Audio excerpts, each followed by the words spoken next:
Pathfinder is a game made for everyone, but is it the right game for you? Find out on this first ever episode of Rise of the Rulelord.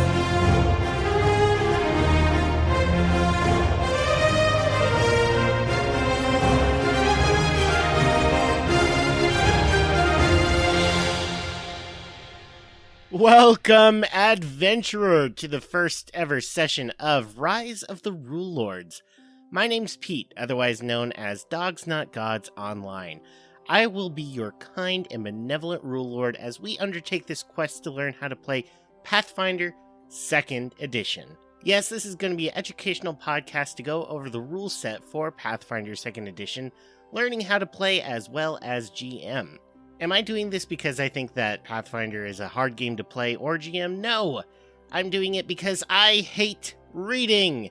And this is a 638-page rulebook.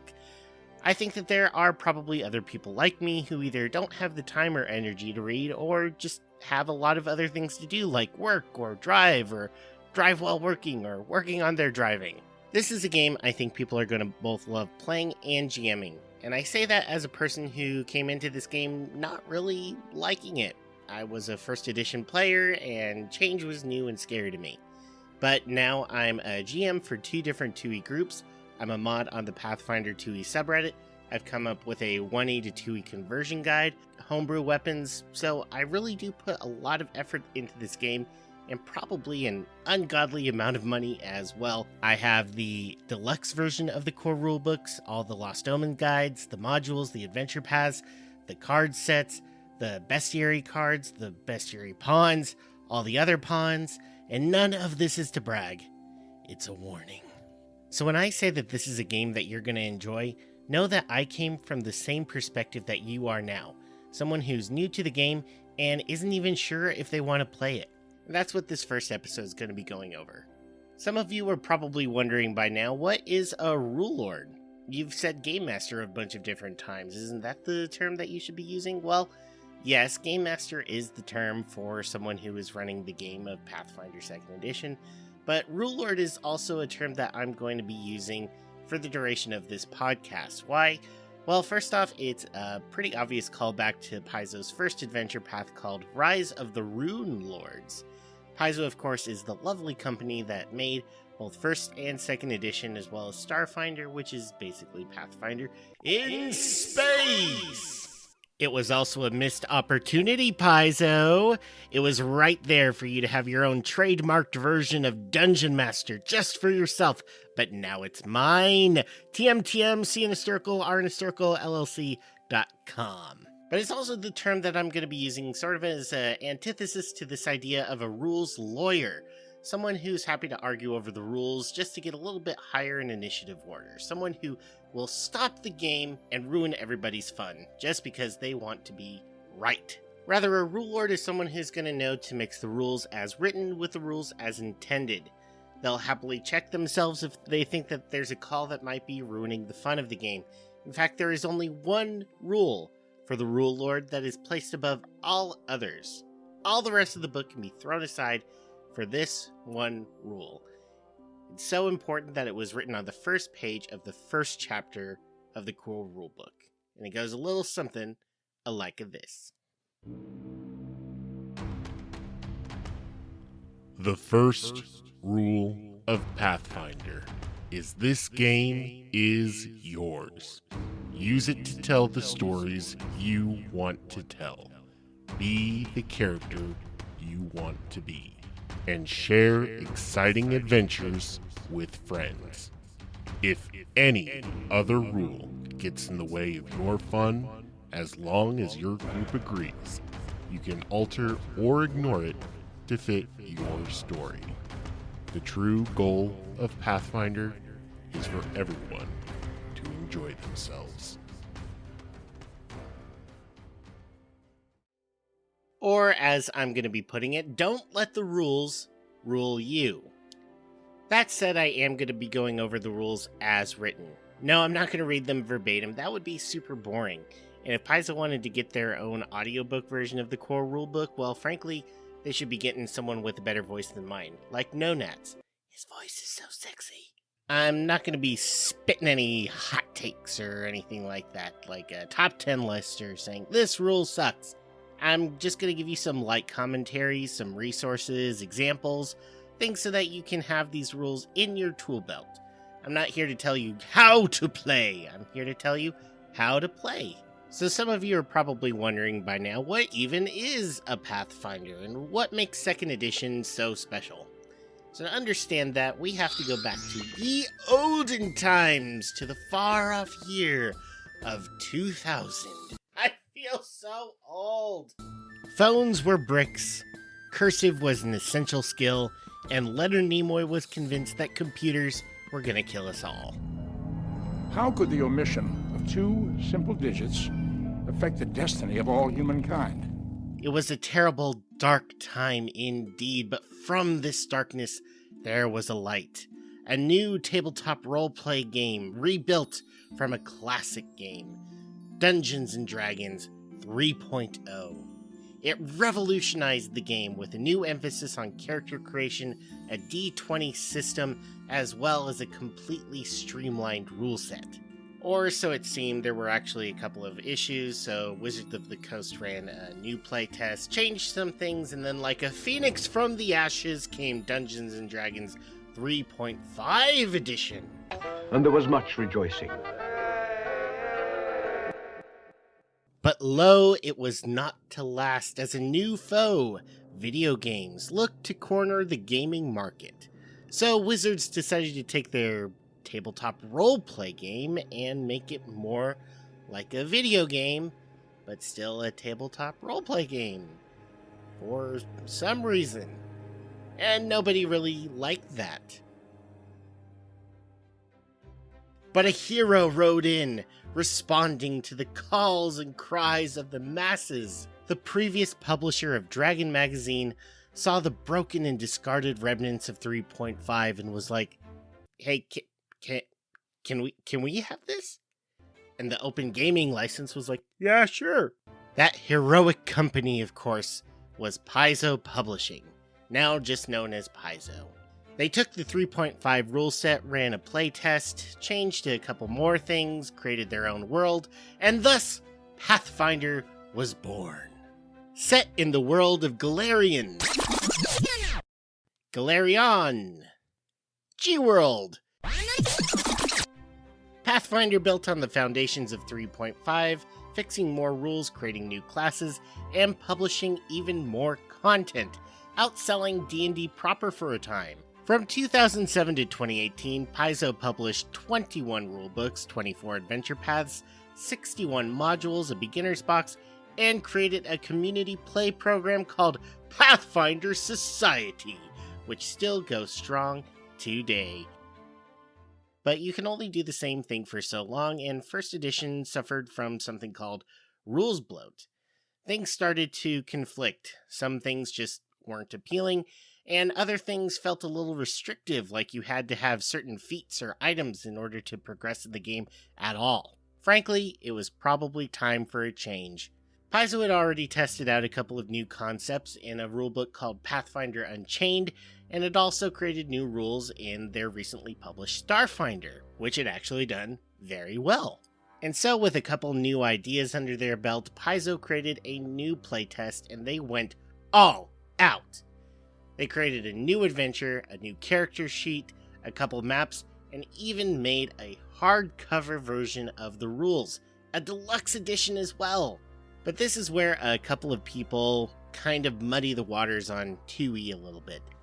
You see, the playtest was intentionally designed to test boundaries.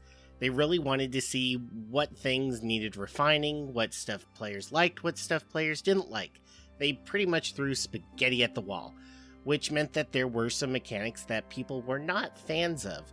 So if you look at videos that are talking about resonance points or horizontal character sheets, they're talking about the playtest even though they're calling it 2E. So keep in mind, playtest, 2E. Very different things. But the thing is, Paizo listened. They weren't just like, y'all are being a bunch of mean dummy heads. Instead, they took the feedback from these YouTubers and podcasters, as well as weekly surveys that they released to the players, trying to find out what did you like and what didn't you like. and they made live changes to the playtest as it progressed. So when this massive and ambitious project finally came to an end and was released at Gen Con 2019, it truly was a game made for players by players. That game, of course, is Pathfinder 2nd Edition.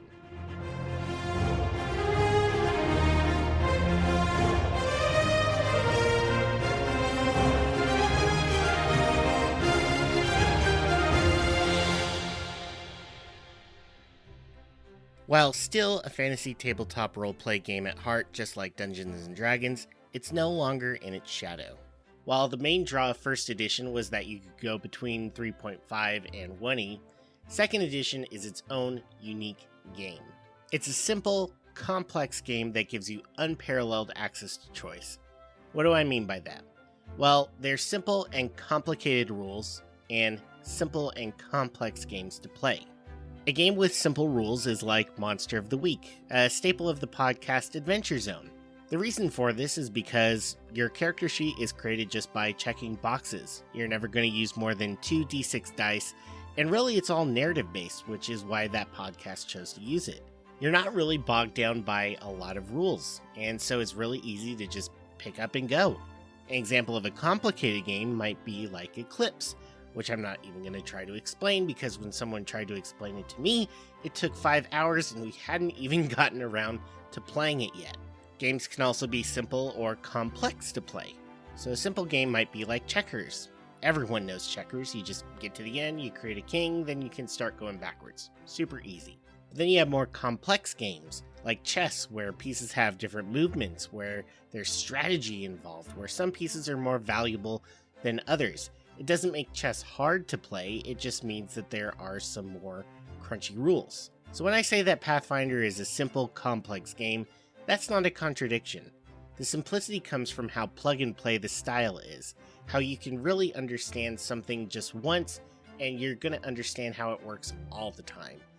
The complexity comes from the sheer amount of choices available to you, from the ancestry, the background, and the classes, as well as the amount of actions that you get to have during your turn. Pathfinder 2nd Edition also offers an unparalleled amount of unique character creation choices. At first level, you're probably going to make between 14 and 20 unique choices between your ancestry, background, classes, feats, spells, skills, blah blah blah. But within those combinations, a YouTuber named Vest of Holding ran the numbers and came up with 3.7 trillion different combinations, meaning that at first level alone, you can be pretty confident that you have a character completely unique to yourself. But complexity, simplicity, choice, those are all very broad things to say about a game. So what specifically makes Pathfinder 2nd Edition such an awesome game that you should play? Find out after this brief interruption by the Where's Wizard. Ha! What ho! An adventurer! Welcome to the Where's Wizard! New to dungeon crawling, eh? Well, before you go off and getting yourself killed, be sure to come here for sponsorships and endorsements of products that will help you on your journey as a Pathfinder. 'Tis my solemn promise that any product exclusive to hunting dragons in dungeons or making square aprons out of razor blades and underwear will not be sold here. Everything in my shop is adjacent to Pathfinder, like dice, third-party Kickstarters, or Bards of Renown. Howdy, y'all. As a gift to you, here, take this. It's dangerous to go out alone without your PF2.tools. Yes, this handy compendium has everything for player and game master alike. Some of my favorites are tools to create items and creature stat blocks, as well as a very sexy 1E to 2E DC conversion table. There's also links to character creators, podcasts, fan-made resources, apps, and more. The only thing every adventurer should have on them besides a Wayfinder is the PF2.tools. Yeah, this one's on me, free of charge, a completely unsponsored endorsement. To return the favor, if you know of any merchants wanting to distribute their wares, have them send a fluffy back tit babbler to Rulelord2e@gmail.com. And a special, heartfelt thank you to Mando, Alex, and Dennis for being early patron supporters of the podcast. Now the rest of you, take your PF2E tools and enjoy. And get out of here, you freeloaders!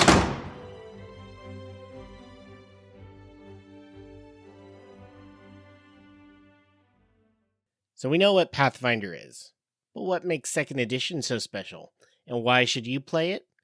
Keep in mind that none of this is to say that you have to switch to or only play 2E. These are just reasons why I think you'll enjoy the system. Play anything that you want. The ultimate goal is to have fun, and the rules are a big element of whether you'll enjoy any game. This is true whether it's a board game, video game, sports ball game, or tabletop game. If there is a comparison to be made, I'll make it, but that's not to say anything is better or worse, just different. So to start, the first reason that you should play Pathfinder 2nd Edition is it's free! That's probably not the reason that Paizo wants me to give, but I think it's important for equity and inclusion. If you can listen to this podcast, you have everything that you need to play Pathfinder 2nd Edition without spending 1 red cent on books or dice. This is because Paizo struck up an amazing partnership with a website known as Archives of Nethys, Nethys. I'll just be calling it the Archives though. It features every single jot and tittle from the rulebooks. You're not going to get all the flavor, and you're not going to get all the text to the adventure paths. You still have to get the Lost Omens guides or the adventure paths to be able to do that. But it does feature every single mechanic from those books. I'm talking classes, I'm talking spells, I'm talking feats, I'm talking items. Anything that has ever been published will be on there completely for free. You don't even need a subscription or an account. This means that you can try 2nd edition before you buy, and yes, I do recommend buying. Paizo makes really amazing books, lots of accessories, and is just a really good company. The art alone is worth the cost of one of these books, and there's a lot of different ways that you can get them. There's PDFs, which are not only cheaper, but are constantly updated with any rules changes. There's also softcover pocketbooks, hardcovers with the nice fancy art, as well as special edition leather copies, which I get because I am a sucker for fancy books.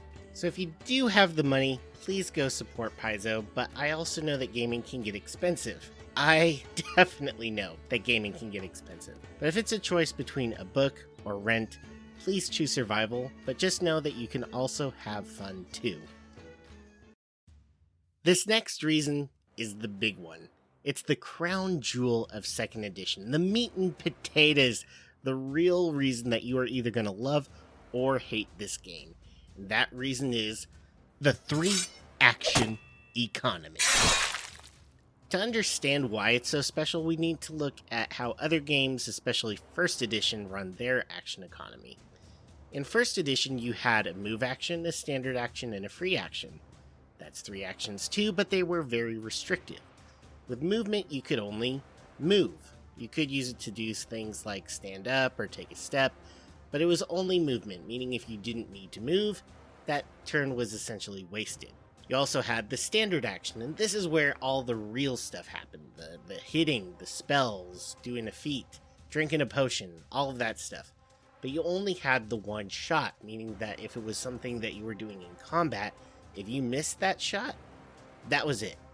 Granted, at later levels, they let you do more with the standard action, but essentially it was the same thing. Just one time, then you're done. There was also the free action, and while there were established rules for the free action, you got a lot of players wanting to slip a little bit extra into it so that they didn't have to use up that precious standard action. You could also forfeit all of that to do a full round action. This is where you didn't move, you didn't standard, but you got to do one big thing, a big spell, a big hit. But again, you got the one shot, and if you missed it, you were done. With Pathfinder 2nd Edition, you have 3 action slots. Every action costs between 1 and 3 actions, most costing 1. Spells, for the most part, are 2. As long as you have the slots available to do something, you can do it. So for example, the movement action called Stride costs 1 action, meaning you could spend all 3 actions just moving real far, real fast. The hitting option, called Strike, means that you could hit a creature 3 times. There is a multiple attack penalty, so that the more that you do it, the less valuable it gets, but you can still do it. That means that you could go bonk, bonk, bonk, and that's your turn. You could also stride, then strike, then stride. Or you could strike, then stride, then strike.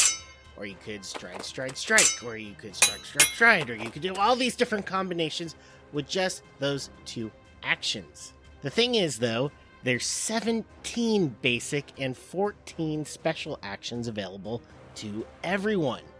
On top of that, Ancestries, classes, and feats give you additional actions that you can choose to use.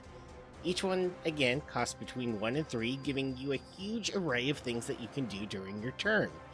If that sounds like a lot, it's really not. You'll probably use about 7 of the basic actions most frequently, and the others for more particular circumstances.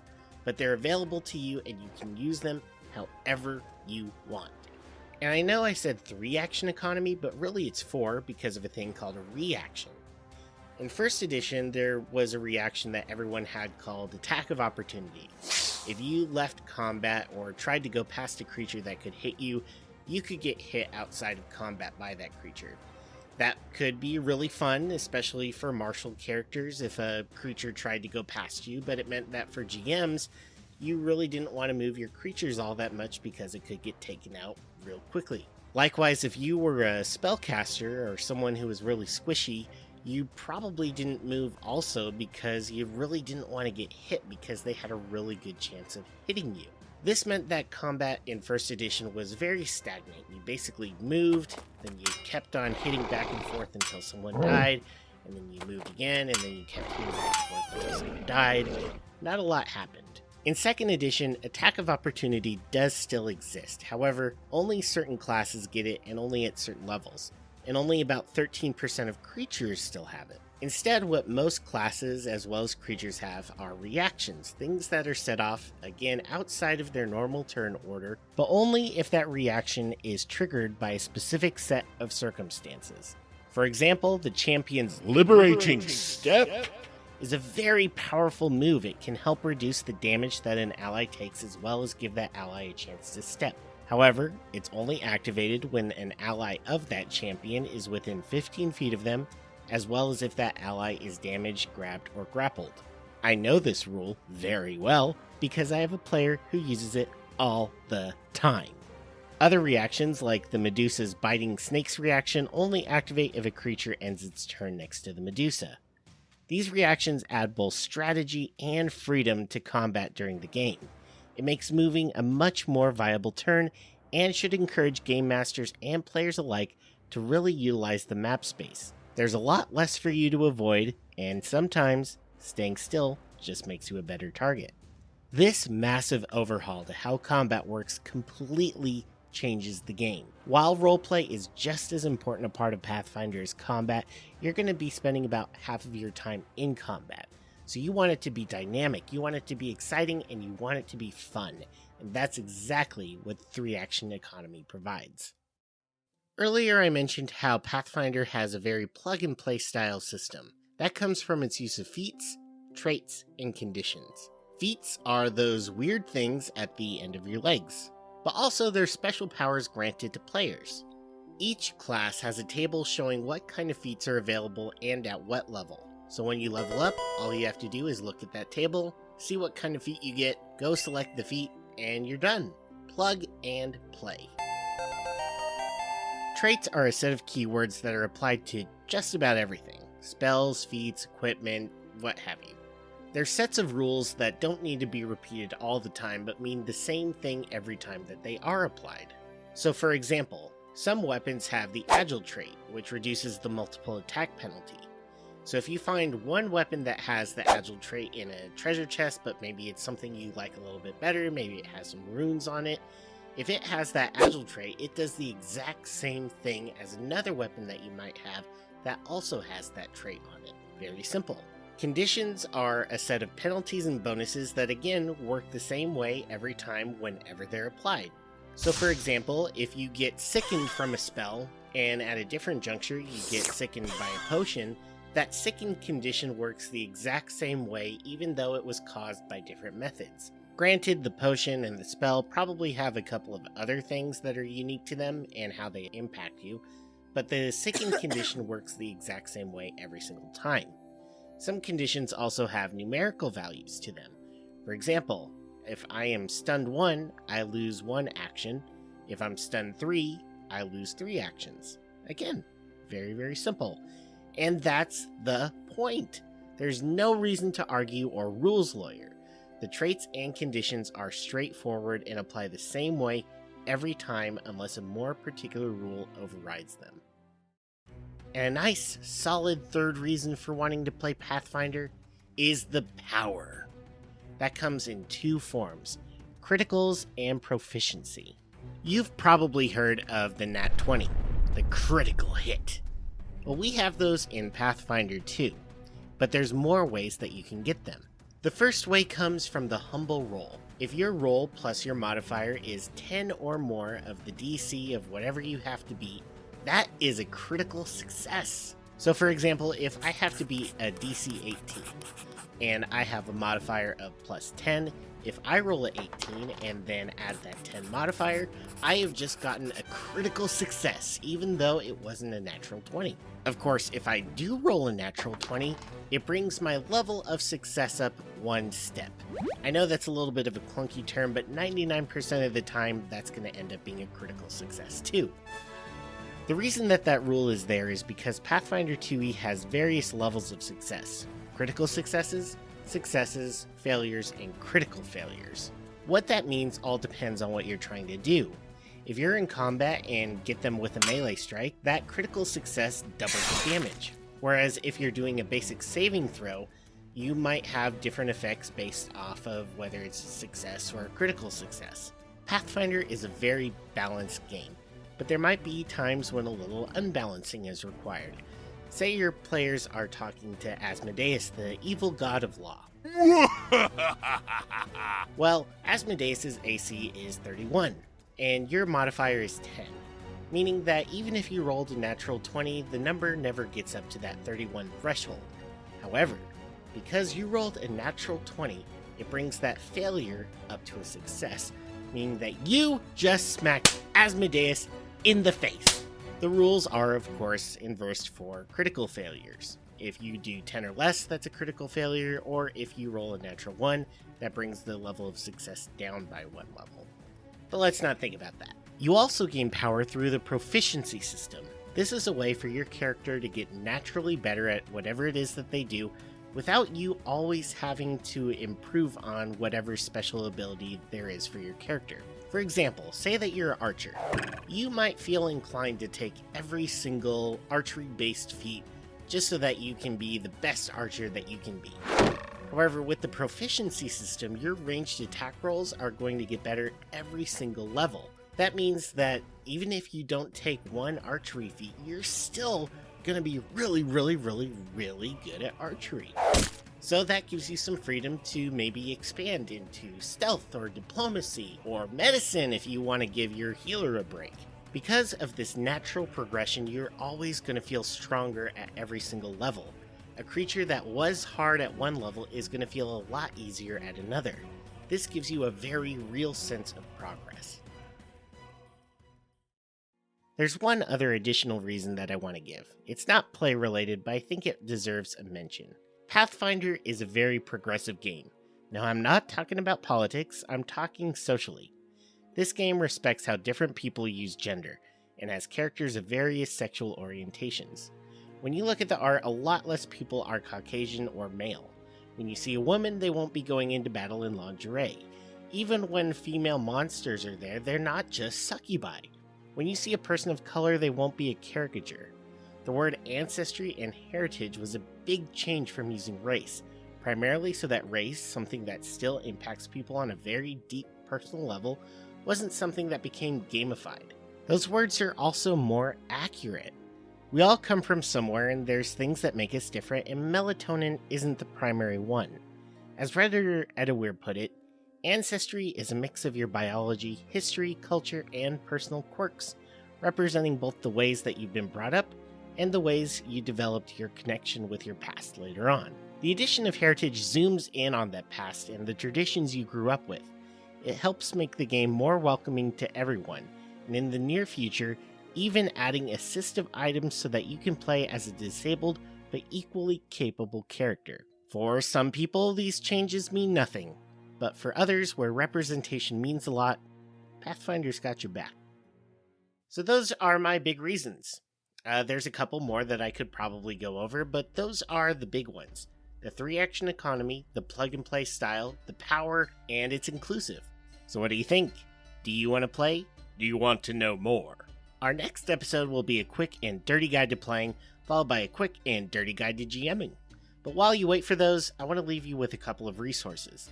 While I love that you, a very special, beautiful person, are listening to this podcast, I am not the only source of Pathfinder knowledge, nor am I even the best.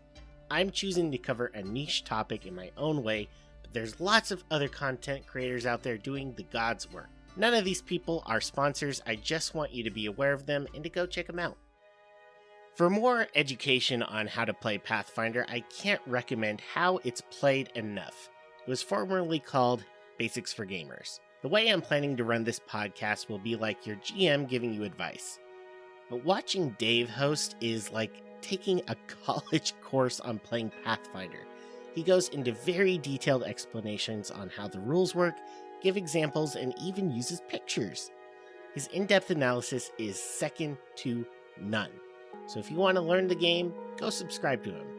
But, you can still be subscribed to this one too. Collective Arcana is an absolute delight to watch and learn from. They'll teach you how to play, they have some hot takes, they cover third-party content, but what I really love about them is they just seem so wholesome and nice. It's like they will invite you over and then give you cookies and warm you up in a blanket. It doesn't even feel like they're talking at you, but they're talking with you like old friends, and I really enjoy that feeling. But learning can be fun too! And there's no one who's better at doing that than No Nat Ones.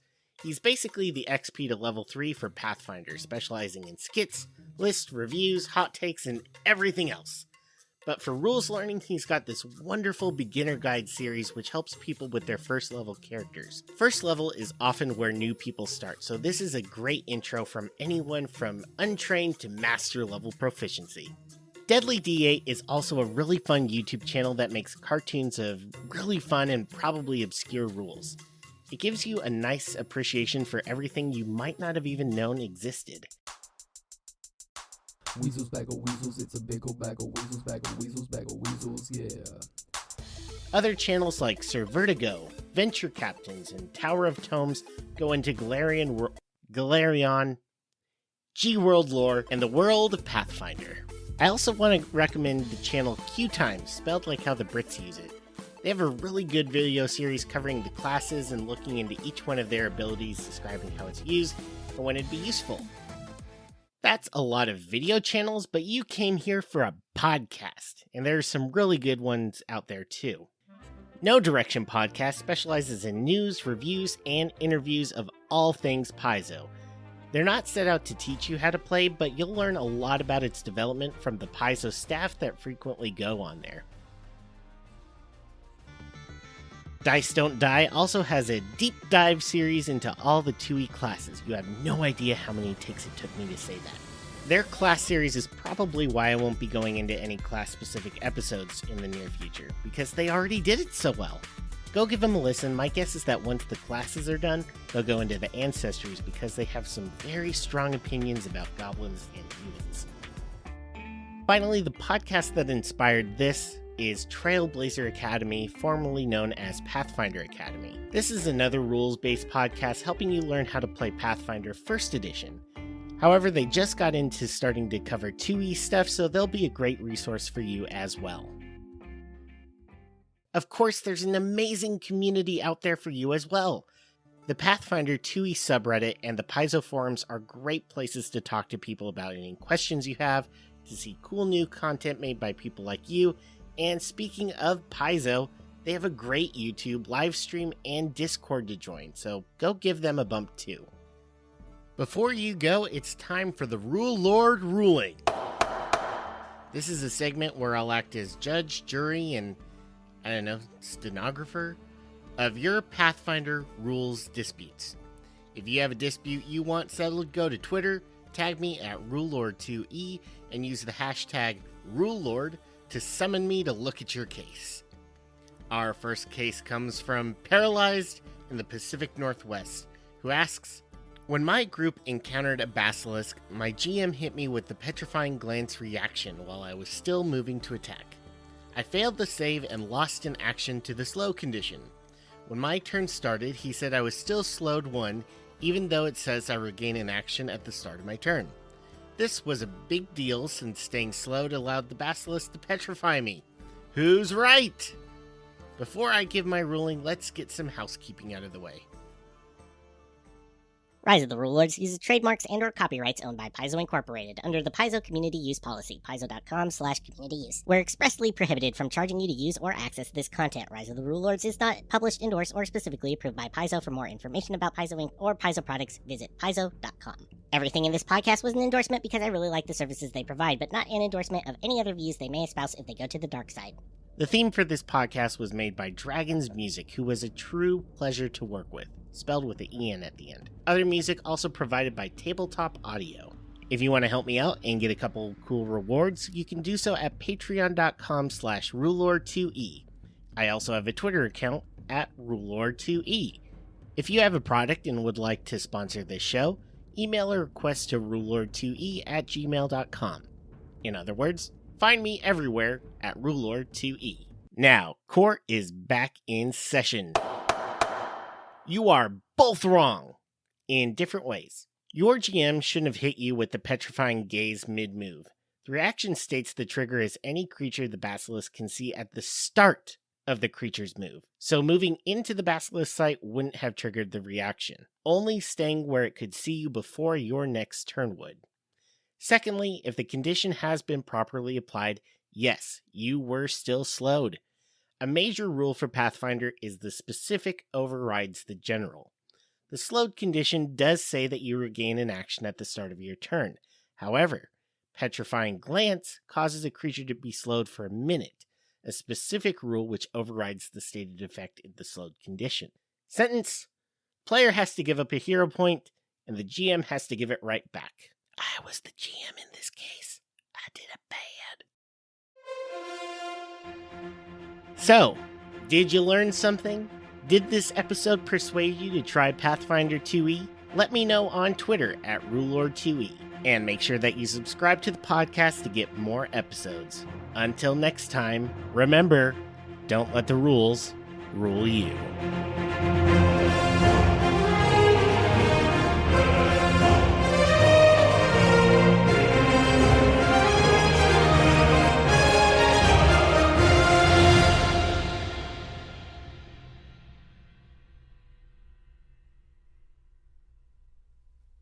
Oh, you're still here. Well, since you're here, let me talk to you a bit about Patreon, because this is also the only time that I'm going to talk about Patreon. Yes, I do have a Patreon because that just seems to be a thing creators do nowadays, and plus, yeah, extra money would be cool. That said, I do have a day job, I'm not planning to quit my day job, and I like my day job. So while other creators say that they can't do something without your patronage, I can. I am doing this simply because I love this game and I want more people to learn how to play it. That said, if you do insist on throwing money at me, I hope that my Patreon rewards are adequate compensation for that. First off, I'm going to be creating modules of the month. These are completely free guides, Paizo Crack Legal Team, that you'll be able to use on Pathfinder 1e modules to convert them into 2e games. I'm also going to be producing bonus episodes that are outside of the community use policy. These are going to be reviews, hot takes, maybe just general life, maybe even interviews if someone wants to talk to me. Those will be going up about once every 2 months. I also have show shoutouts, where at various levels you can either be mentioned in the show notes or by the Where's Wizard? depending on your level of patronage. And finally, I offer message cantrips, which is where, at qualifying tiers, you'll be able to send a message out to a loved one or a game group, or even do a little self-promotion that The Where's Wizard we'll read aloud on the podcast. I'm still going to mention Patreon at the end of the episodes just to tell you what module is coming out, what bonus episode to expect, but that's pretty much it. I don't want to put a lot of time or effort into it. That said, Patreon is secondary to what I want to accomplish with this podcast. While the extra money is cool, what I really want is for people to learn how to play this game. I want to see it become more mainstream. I want more players and more third-party content because there's an audience for it. So if you know someone who is either on the fence about 2E, maybe playing 5E and wants to expand their horizons, or just someone that you want to torture with my kazoo-like of a voice, please share this podcast with them. That is so much more beneficial than giving me money. But money is appreciated too. And you know what? If you listen to this episode and you're like, I hate this man's voice, go listen to the other people. Learn from them. Support them. Patronize them. Or patronage them. Don't patronize them. They're nice. Any one of them will help you learn and grow as a Pathfinder player or GM. And that's the ultimate goal. Learn, play, have fun. So that's it. That's the actual end of the podcast. So until next time, don't let the rules rule you.